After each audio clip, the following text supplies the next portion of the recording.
2017ರಂದು ರಾಜ್ಯದಲ್ಲಿರುವಂಥ ಎಲ್ಲ ಗುತ್ತಿಗೆ ಪದ್ಧತಿಯನ್ನು ರದ್ದುಪಡಿಸಿ ನೇರ ನೇಮಕಾತಿ ನೇರ ವೇತನ ಪಾವತಿಸಲಿಕ್ಕೆ ಆದೇಶವನ್ನು ಹೊರಡಿಸಿದೆ. ಈಗಾಗಲೇ ರಾಜ್ಯದ ಎಲ್ಲ ಮಹಾನಗರ ಪಾಲಿಕೆ, ನಗರಸಭೆ, ಪುರಸಭೆಗಳಲ್ಲಿ ನೇರ ವೇತನ ನೇರ ನೇಮಕಾತಿ ಅನುಷ್ಠಾನಗೊಂಡಿದೆ. ಆದರೆ 8 ವರ್ಷಗಳು ಕಳೆದರೂ ಕೂಡ ಹುಬ್ಬಳ್ಳಿ ಧಾರವಾಡ ಮಹಾನಗರ ಪಾಲಿಕೆಯಲ್ಲಿ ನೇರ ನೇಮಕಾತಿ ನೇರ ವೇತನ ಆಗಿಲ್ಲ. ಈಗಾಗಲೇ ಸರ್ಕಾರ 4 ನೇಮಕಾತಿ ಅಧಿಸೂಚನೆಗಳನ್ನು ಹೊರಡಿಸಿದೆ. ಹಾಗಾಗಿ 870 ಪೌರ ಕಾರ್ಮಿಕರನ್ನು ನೇರ ನೇಮಕಾತಿ ಮಾಡಿಕೊಳ್ಳಬೇಕು.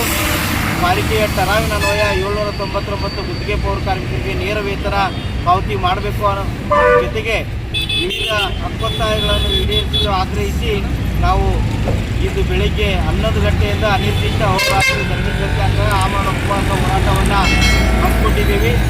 ಈ ಕೂಡಲೇ ವಿರೋಧ ಪಕ್ಷದ ನಾಯಕರುಗಳು ಅಧಿವೇಶನದಲ್ಲಿ ಪೌರ ಕಾರ್ಮಿಕರ ಬೇಡಿಕೆಗಳ ಬಗ್ಗೆ ವಿಷಯವನ್ನು ಪ್ರಸ್ತಾಪಿಸಿ ಸರ್ಕಾರದ ಗಮನಕ್ಕೆ ತರುವುದರ ಮೂಲಕ ಪೌರ ಕಾರ್ಮಿಕರಿಗೆ ನ್ಯಾಯವನ್ನು ದೊರಕಿಸಿಕೊಡಬೇಕು. ತಪ್ಪಿದಲ್ಲಿ ನಾವು ಉಗ್ರವಾದಂಥ ಹೋರಾಟವನ್ನು ಸರ್ಕಾರ ಮತ್ತು ಜಿಲ್ಲಾಡಳಿತದ ವಿರುದ್ಧ ಮಾಡುವುದು ಅನಿವಾರ್ಯವಾಗುತ್ತದೆ ಅನ್ನುವಂಥ ಎಚ್ಚರಿಕೆಯನ್ನು ಈ ಮೂಲಕ ನೀಡಿ ಬಯಸ್ತಾ ಇದ್ದೀನಿ.